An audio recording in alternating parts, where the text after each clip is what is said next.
এই অন্য কথা লেগে লাগাই দেবো ওনাদের সাথে এআই ব্যবহার করে।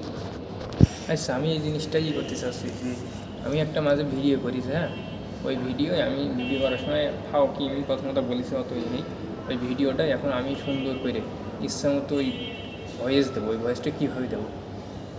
প্রথমত যে আমি দেখছি তোর সাথে সবসময় কথা করার চেষ্টা করছি ভিডিওর মাধ্যমে, অল টাইম কথা করার চেষ্টা করছি, আর কথা মুখটুকু আমি বেশি বড় বড় করে কথা করছি। এর কারণ কি জানি, যাতে আমার ভয়েসটা যে কোনো ভয়েস সঙ্গে সঙ্গে লেগে যায়, এটা খেয়াল রাখতে হবে। মানে প্রথমে তো রাখতে হবে। আর এআইতে করলে কী হয় হচ্ছে মনিটার দিতে চায় না। আমি দেখছিস না, আমি কিন্তু এআই বলতে ভুল বলেছি তোর, কিন্তু আমি হচ্ছে অন্য কথাই দেবো, কিন্তু এআই ব্যবহার করে না। আমি মনে করি যে এই মিষ্টির দিয়ে আমার কাছে যা যা ছিল এই ঈদের ওই চাঁদরাতে আমি সব কিছু ওর পুড়াইছি। পুরাইছিস? সব কিছু পুড়াইছি। ভুল করেছিস। সব কিছু পুড়াইছি। কী কিছু তোর দিয়া? ছিল বেশ কিছু জিনিসই ছিল, সব কিছু একসাথে আগুন ধরিয়ে পুড়াইছি। ওইগুলো ওইগুলো আমি একটা মানে ভয়েস দিয়ে ভিডিও আছে নাকি? ভিডিও? হ্যাঁ, ভিডিও করা আছে। পোড়ানোর সময় ও ভয়েস দিবি ওতে?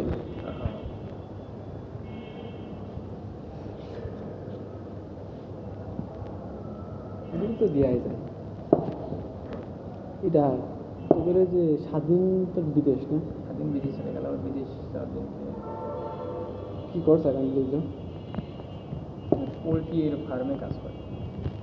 পোলট্রি ফার্মে বেতন ভালো পাও? বেতন নাকি কেন একটা ভালো পায় না, অনেক কষ্ট করছে, পেনশন দেয় মাঝে মাঝে, কষ্টের ভিতরে আসে সারাদিন, ঘুম টুম হয় না, এটা সারাক্ষণ একভাবে এক জায়গায় দাঁড়িয়ে থেকে কাজ করতে হয়, বাইরে পোশাক করতে গেলেও পারমিশন নিয়ে যেতে হয়। তো বিদেশ কষ্টের জায়গায় বলে এইসব কিছু আর কি। বিদেশ গেলে বেশিরভাগ বন্ধুরাই মনে করে দেখুন টাকা মারা সেভ বসবে না, আমি আসলে সত্যি বলতে আছেন, হ্যাঁ, কখনোই কারোর কাছে টাকা চাই না।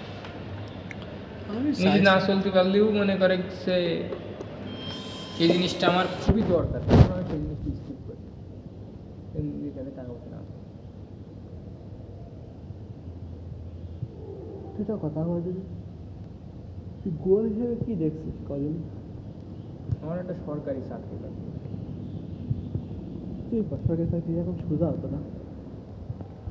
এইভাবে আমার একটা সরকারি চাকরি লাগবে। এই অনার্স কমপ্লিট করার পর্যন্তই আমার এই মানে এই মরিগিরি করে হবে না, এর থেকে মনে করি ভালো প্রফিটের একটা কিছু করতে হবে।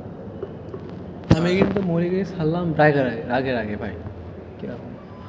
পরীক্ষা দিতে পারলাম না, পরীক্ষার ভিতরে আমার তো এই চেম্বারে সেই সকল প্রকার সব সুযোগ সুবিধা আছে, আমি ইচ্ছা মতো চলি ফিরি, এটা তোর সাথে চলে আসলাম না, উকিল থাকলে বাঁচতাম, না থাকলে বাঁচতাম। আমি উকিল থাকলে ইচ্ছা মতো চলি, তবে আমার টাকা কমে যায়, শুধু দেয় 300, 200, 250।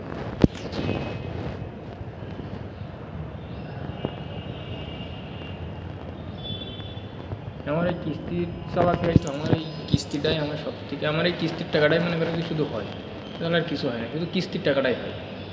কারণ আমার হাত খরচ, ওই কিস্তি শোধ হয়ে যাওয়ার পরে আবার একটা কিস্তি তুললাম 32,000, 37,000 টাকা।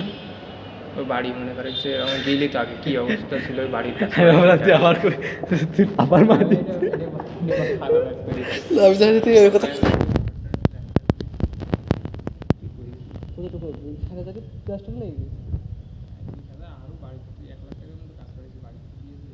কি করি জানালাম ঘরটা আছে, ফ্লোর প্লাস্টার করেছি, ওয়াল প্লাস্টার করেছি, তারপরে এক গাড়ি নিয়েছি, আমাকে রান্নাঘরটা ছিল না, ওই যে বয় ওই সাইডটা এক গাড়ি রাখি, সেই এক গাড়ি কিছুই হয়নি, একেবারেই তাও ফাঁকা ফাঁকা মতোই দিয়ে গিয়েছে।